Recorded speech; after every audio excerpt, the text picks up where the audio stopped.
This podcast is brought to you by the creators of the Emmy Award winning Rising Phoenix.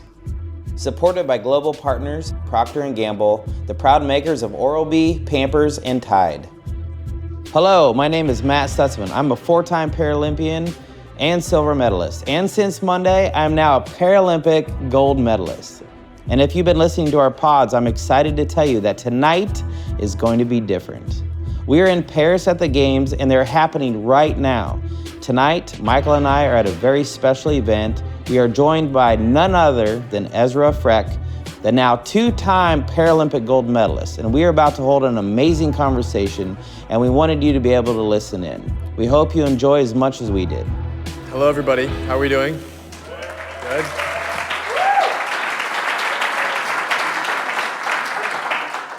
My name is Ezra, and I was born with one finger on my left hand, and I had a lower left leg that was curved up towards my waist.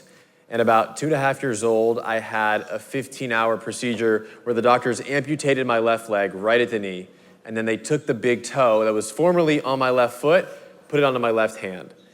I got a second finger, and with 2 fingers, you can pick things up and hold things. You have opposition now, and that was really transformational. And I grew up just obsessed with sports, My first word wasn't mom or dad, despite that my parents are right here. It was ball.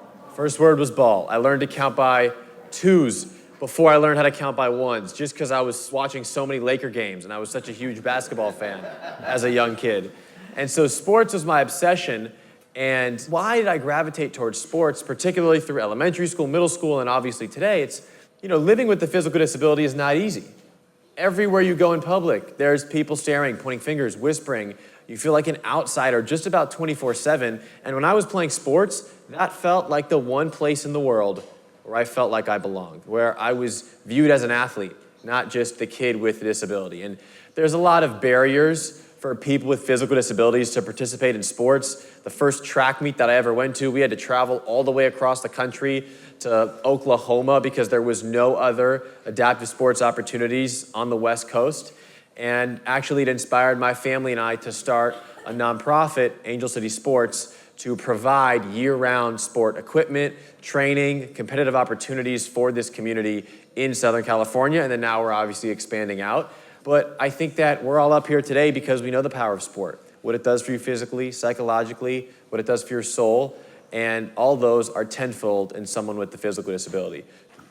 Hello, everyone. I'm Matt Stutzman, known as the original Armless Archer, because now there are 4 Armless Archers participating at the Paris Games, which is awesome.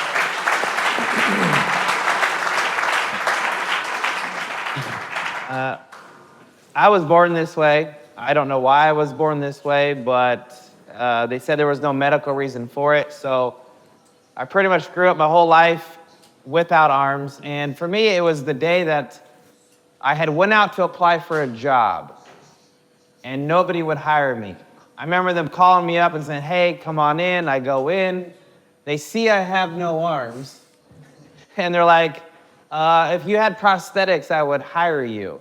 And it's funny because the job I was applying for was a driving job.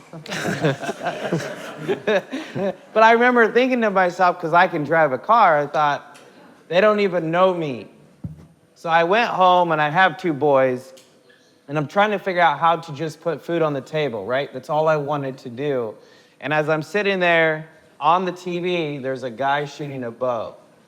And my brain says, hey, that's what you're doing. You're gonna get a bow, you're gonna teach yourself how to shoot it, you're actually gonna go in the woods, and you're gonna harvest the deer, and you're gonna put food on the table for your family. And that was my option. So I remember Googling how to teach an armless man how to shoot a bow, and at the time, I think the only thing that popped up was Michael Johnson running. I'm pretty sure that was just everywhere. Gotta be a story there, how that connects. So I visualized what it would look like as a person with arms, and I began teaching myself how to shoot. And it wasn't but a couple weeks later, I went out in the woods. I was successful. I harvested a deer, and I took that food home, and we put it in the freezer, and I felt so happy and excited as a man that was providing for his family that I didn't know what else I was going to do with my life, but my friends said, "You're pretty good. Maybe you should shoot archery events." And so that kicked off the whole Armless Archer thing. Shortly after that, I went to my first competition. I got last place, but I really found the calling because I realized really quickly the bow just wants to be shot. It doesn't care who shoots it. So I realized I could shoot a bow against the best in the world, even with arms, and still win.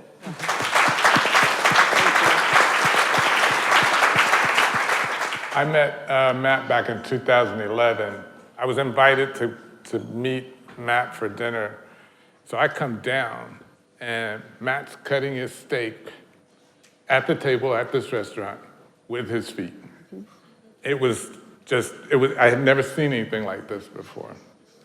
I sit down, within probably 5 minutes of talking to Matt, it seemed like we had known each other forever. There was no warming up, get to know you. That's just how Matt is. It's kind of how I am. Yeah, and so we just immediately just got into it, and we have two things in common that we love. We love sports and we love racing cars. So we got into that and we started talking about it. Matt's a drag racer as well, and wins in that too, which if you haven't seen it, go on YouTube and watch him drag racing a car. It's unbelievable. So we just became really good friends and hit it off from there. And I've been a television commentator for 22 years now. You know, covering the Olympic Games, I've covered more Olympics now than I did as an athlete. And we're constantly looking for those amazing stories inside of the competition. You know, this athlete's background, oh, this athlete overcame, they, grew up in poverty and now they're, on top of the world. We love those stories and we're always looking for them. And they're always fascinating.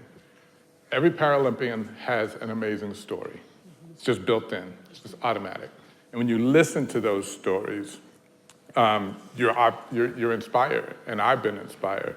The second part of it for me is in my other company, a previous company that I had, Michael Johnson Performance, where we provide training, support to athletes in all sports, mostly professional athletes. We started working with Paralympic athletes. And when you're trying to, help an athlete reach that excellence in performance, when it's a Paralympic athlete, the challenge is 10 times more interesting because with world-class athletes, you're always trying to find those little small marginal gains. And you have a pretty good playbook when everybody has, sort of the same equipment naturally to work with. And then when someone walks in like Ezra, who has a deficiency on one side, we're always talking about symmetry, right? Yeah. Symmetry is critical for a sprinter. Now you've got another challenge because now you've got a single leg amputee, which is very different. A double leg amputee is a lot easier. Yeah. A single leg amputee is going to present with some much more interesting challenges. But for when you're into performance, you're all about trying to find that solution. How do I get this guy to actually run fast, without the symmetry that he would naturally have? And Matt's a whole nother case. Someone like you with everything you've accomplished, everybody looks up to you. So the fact that you reach out, like you tweet, other athletes, para-athletes in the track and field and things like that, and that means a lot to the Paralympic athletes because in their mind, you're their hero. And to have those little things that you do, it shows that you care, it shows that you just want everybody to get better. And I don't know if you know how much it means to athletes, even just the fact that you sat down and watched me cut my steak and didn't ask to help. But you inspire a lot of people, and I think it's amazing that you're wanting to do this and help spread those stories and, motivate the world with us. Absolutely. I agree. I was actually thinking right now that between his two and mine, we almost have you caught. Oh, wait. I got another one this time. So that means technically we have caught you. That's right, you do have two. You already have two, yeah. That's crazy to hear. It is crazy because I remember how it felt for me when I won my first Olympic gold medal. And And I'm just curious for you guys, because it's fresh for you. It was just this week for both of you guys. What did that feel like, winning that first gold medal? Ezra, you know, that first one was not as expected as the second one. That's true. I had already given you the second one, the high jump, as a lot of us had, but the 100 meters, we weren't quite expecting that. So, yeah, what did that feel like? Yeah, that was by far the craziest moment of my life. I don't know if there will ever be another moment that will top winning your first Paralympic gold in that fashion. At least for me, I was coming into the 100 meter. I was probably ranked 6th, maybe 7th, and made the final. Was in a good position. I knew I could make the podium if I had a really big PB and I had a great race. And somehow, by the grace of the universe, I ran the best race I've ever ran, not even close, and ended up winning the 100 meter. And it was...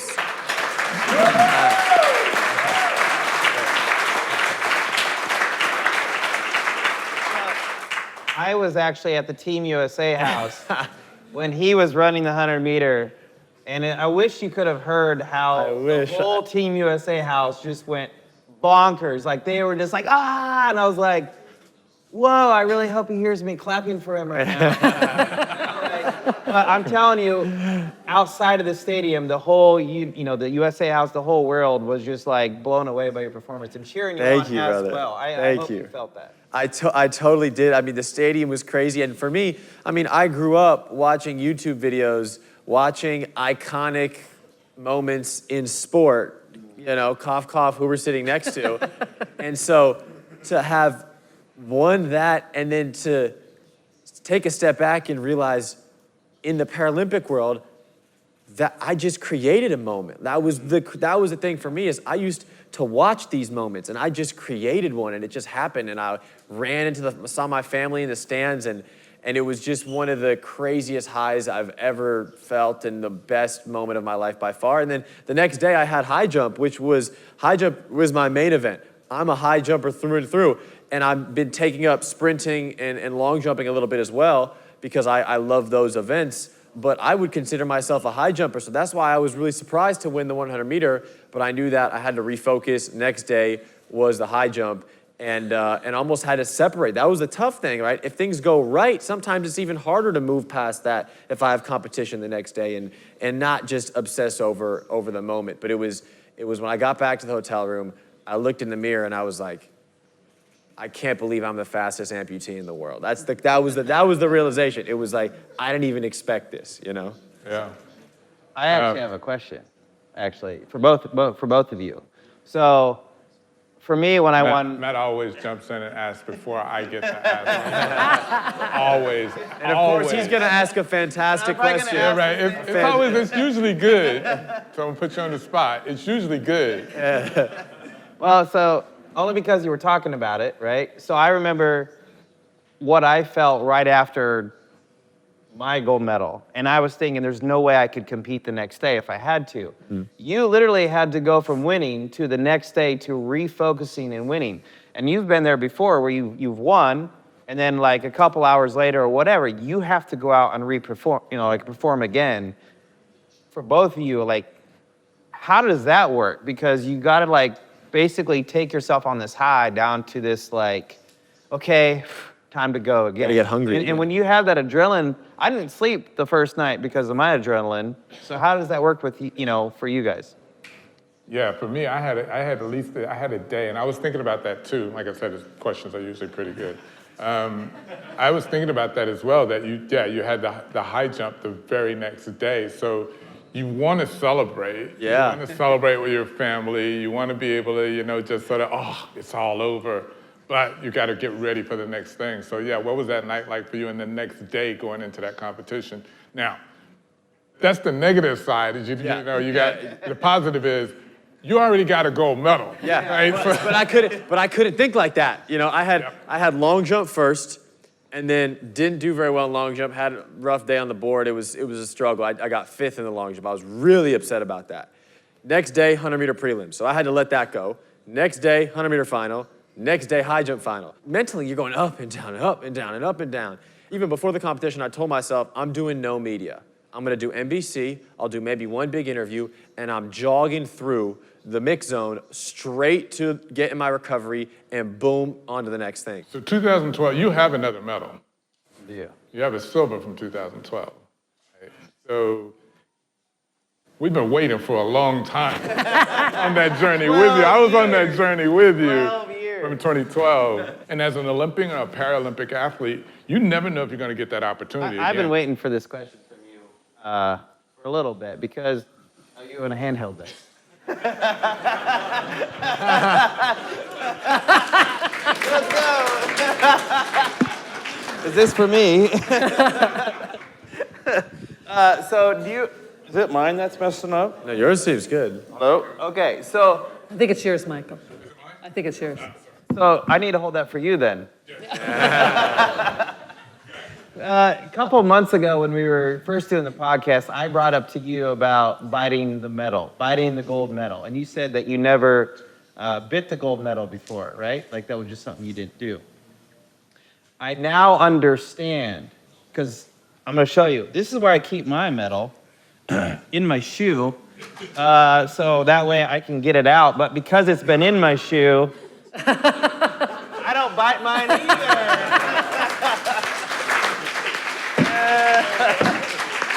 Yeah, you can hold it. Go ahead. So for archery, we basically have this gauntlet where it's we have like 5 matches in one day. And if you mess up once, you're out of the whole games.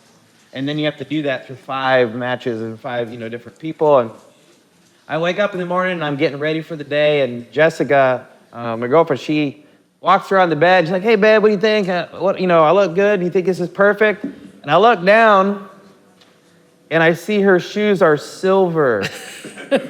And I just stop. And then she looks down and she goes, and I was like, "Remember what Michael said?" And we're like, so she shows up to the field with black shoes on. She went and changed them immediately. We're like, Michael would be all over the fact that we were trying to wear silver shoes to these games. Probably not the best. It's signaling the wrong thing. Yeah, for sure. The energy would have been different. Exactly. Energy was completely off. But no, I'm trying to figure out how I could really top this because my first match was against Victor from Mexico, who also has no arms. And so it was the first time in Paralympic history that somebody that I taught who shot good enough to make the games we competed for the first time in Paralympic Games together. So that's a historic match.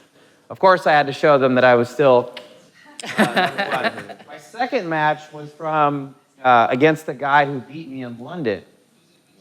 And we both shot so good that it went to a 1-arrow shoot-off, which is basically we both get 1 arrow to shoot. Closest to center wins. And we're shooting at a target that's 55 yards away or 50 meters away, which is really far. And you see him, he draws back his bow and he shoots, and he's 19 millimeters from the dead center. So you're talking maybe, an inch or two. And you see him start to smile because that's a really good shot. And when I drew back that bow, this calming effect came over me and it sat in the middle and I let her go. And I jumped out of my chair before it hit it. And I hit -2 millimeters from dead center. The closest shot ever recorded in a Paralympic Games ever. Wow. Yeah. Like, That's crazy. it was one of those surreal moments, I can't believe that actually happened. But for me, I've been calling it the memories game for a very long time. And my family was there for the first time ever. So just like you, every match I would win, I would run around to my family and I would hug them and I would celebrate for a couple minutes and that would reset my brain. And then I would go back out and, try to do it all over again. And try to forget. And try to forget what just happened. Try to forget that you're that guy. I'm that Game on the line. Perfect shot. So for me, I think this is a very important time to use your platform because you're a superstar, and of course you are always a superstar, but to use your platform to bring awareness to what we are capable of, right? There's amazing things that have happened in Paris that LA can just kind of learn. And what's your thoughts on, because it is your hometown and you understand what's already happening there. That's a great point. And I think that the Paralympics at a very basic level is extremely entertaining. And I've always said, if you took 100 people who have never seen the Olympics, never seen the Paralympics, you put them both in a room, you expose them to both, in a week's time, the Paralympics, you could have an argument, the Paralympics has just as much, maybe even more of an impact in that person just being so taken aback that people with disabilities can even compete at that high level, just because in the US, especially, the awareness is not great. So it's never been an entertainment or an interest issue, it's always been an awareness issue. And how do you bridge the gap? How do you fix that? How do you fix awareness? I think we're moving the right direction. I think this Games is we're making leaps and bounds of progress. Even the traction we're seeing on social media, the way the general public is getting behind the Games, having celebrities like Flavor Flav, who has been posting a lot about the Paralympics, having you here. Michelle Obama just reposted a bunch of stuff about the Paralympics. She reposted one of my Instagram reels. We're seeing the general public start to shift to understand what the Paralympics is. Now, how do we keep this up? Proper storytelling. We need to tell these stories. We need to be in the mainstream media. We need to reach as many people as possible. That's why I'm so excited to be a part of the new Rising Phoenix film, because that's exactly what needs to be released in the lead up to 2028 so that the average American viewer tunes in, understands the Paralympics, and then in 4 years' time, we have a packed Coliseum and we have the opportunity to forever change the way our country views disability, because that's the real power of the Paralympics, is to just shatter all previous perceptions around disability. So really what the Paralympics...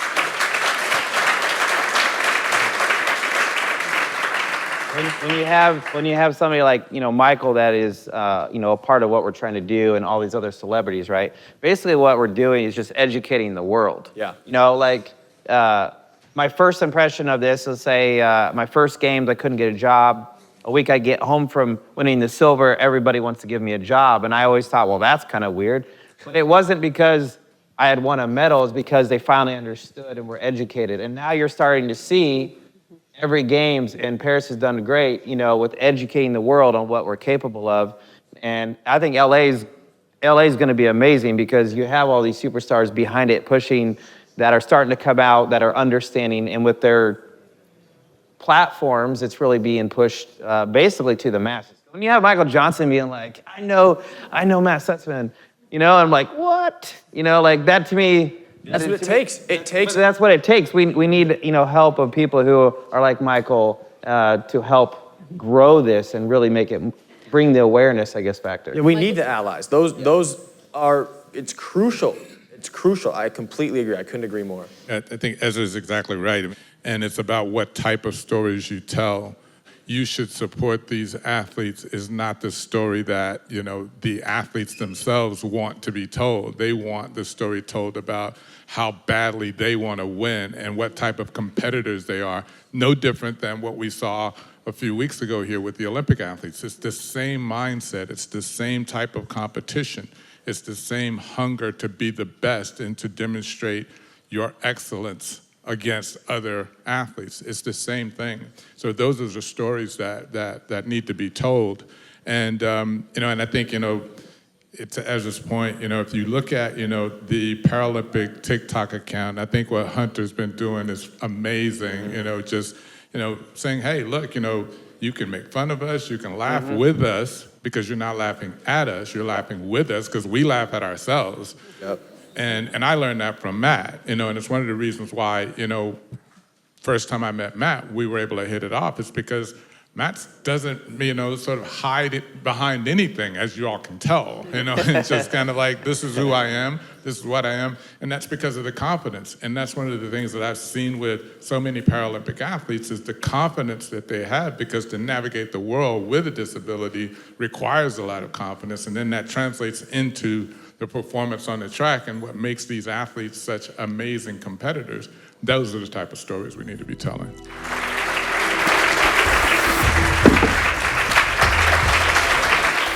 You've been listening to Rising Phoenix, What Does It Take? A podcast by the Emmy Award-winning creators of Rising Phoenix. Supported by global partners Procter Gamble, the makers of Oral-B, Pampers, and Tide. If you like what you listen to and want to know more about Rising Phoenix, check out the details in our show notes. And it's not just in sport that we're going for gold. We're also going for gold in our podcast too. So please make sure you give us a 5-star review on your podcast app. This podcast is part of the Acast Creator Network.